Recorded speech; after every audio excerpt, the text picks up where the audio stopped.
So it seems like a lot of these companies are finally getting the memo that we don't care about DEI. None of it. Let's get into it.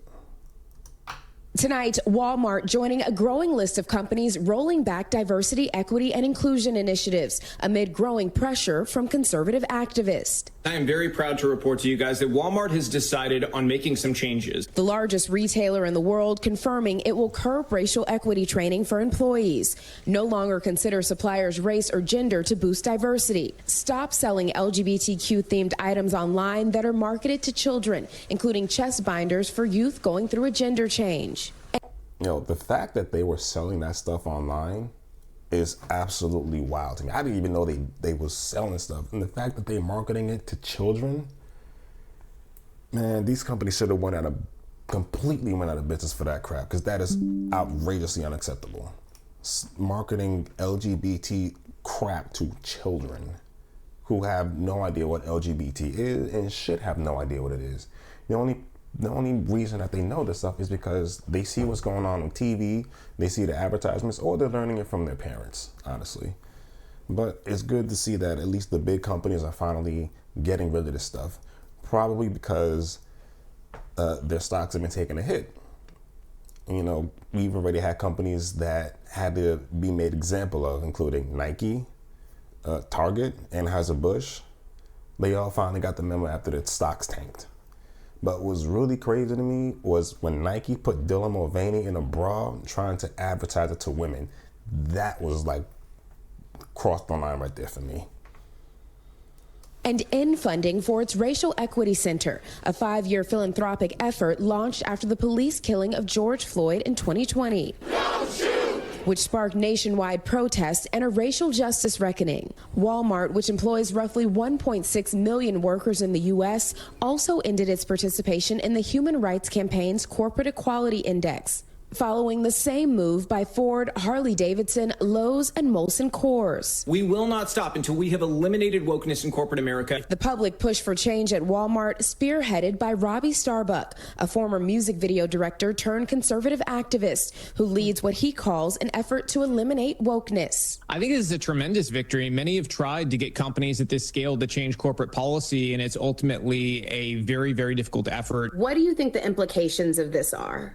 Big picture is actually very simple for me. I believe that companies need to sort of change the way that they operate around these issues to adopt a neutral approach where nobody with a specific set of political beliefs feels that the other side's political beliefs are being forced on them. A spokesperson for Walmart confirms the company had conversations with Starbucks over the last week, but already had DEI-related changes underway. Walmart writing in a statement, "We've been on a journey and know we aren't perfect, but every decision comes from a place of wanting to foster a sense of belonging." Starbucks, who has more than 1 million followers on social media, has called on consumers to boycott several companies over their, quote, woke policies. I got some Bud Lights for us. A similar boycott of Bud Light last year after the company featured transgender influencer Dylan Mulvaney in marketing tanked sales of the beer, with Anheuser-Busch reporting a 10.5% revenue decline in the months that followed. Conservatives have organized. Yeah, 10% in a few months. That is a statement right there. That's showing these companies that we don't care about this stuff. Because these companies went from being for everyone to being about, what, less than 2% of the population? This is why, for me personally, I never tell people that I'm a black-owned business, because what that does is that alienates me from working with other people if they see that I'm advertising myself as a black-owned business. Like, I already know, I don't want to work with people who claim to be black-owned businesses. I want to work with people who are for everyone. And the fact that we're still in 2024, going into 2025, still talking about race is beyond me. It is beyond me. You know, that's like everyone's excuse. You're racist, but they want DEI and they're trying to get the least qualified. But the only reason they got them is because you're black and you can somewhat do the job. But the last thing I want is to be on a plane with a pilot who's only there simply because they're black and not because they actually know how to fly and land a plane. In ways that progressive and liberals, frankly, just have not.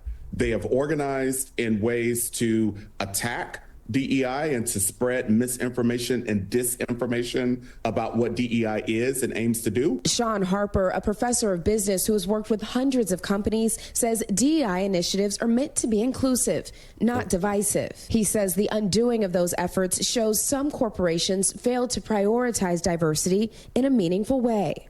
The fact that these efforts are so easily undone strongly signal to me that they were not as durable as they should have been in the first place, that the commitment to them, the corporate commitment, was not as strong as it should have been. What message does this send to other retailers, to consumers? What are the far-reaching implications?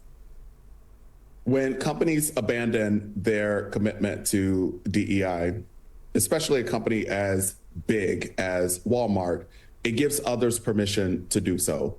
It gives others permission to turn their backs on women, on veterans, on Americans with disabilities, on customers, clients, and employees who are racially and ethnically diverse.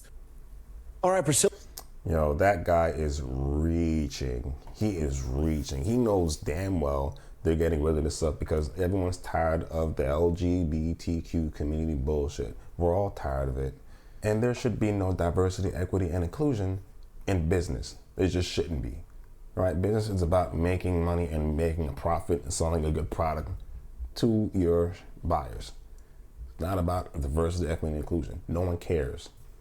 And the American people have shown these companies that they don't care as soon as their stocks tanked, as soon as they started losing money, making less and less, millions and millions lost month over month.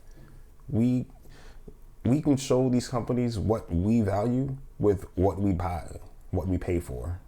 And that's the best part about capitalism. Our dollars do the talking. And it's good that these companies are finally getting the memo, but apparently Jaguar hasn't gotten a memo because after they put out that horrendous advertisement that looked like some androgynous drag runway show or whatever, their stocks tanked. I mean, from here all the way down here, completely tanked.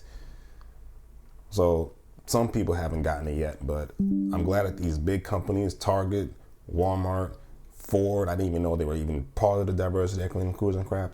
The only time I see car companies do this, the whole colorful cars, is around June, but I haven't seen that in a few years. So it's really good to me that we're finally getting back to a sense of like normalcy, because these last years has been just complete chaos and confusion, especially when it comes to the DEI nonsense they're trying to push and shove down all of our throats. And if it takes us not buying from a company to let them know that that's not what we want and completely making them go out of business, then so be it. Because at the end of the day, we are the ones that keep these companies alive.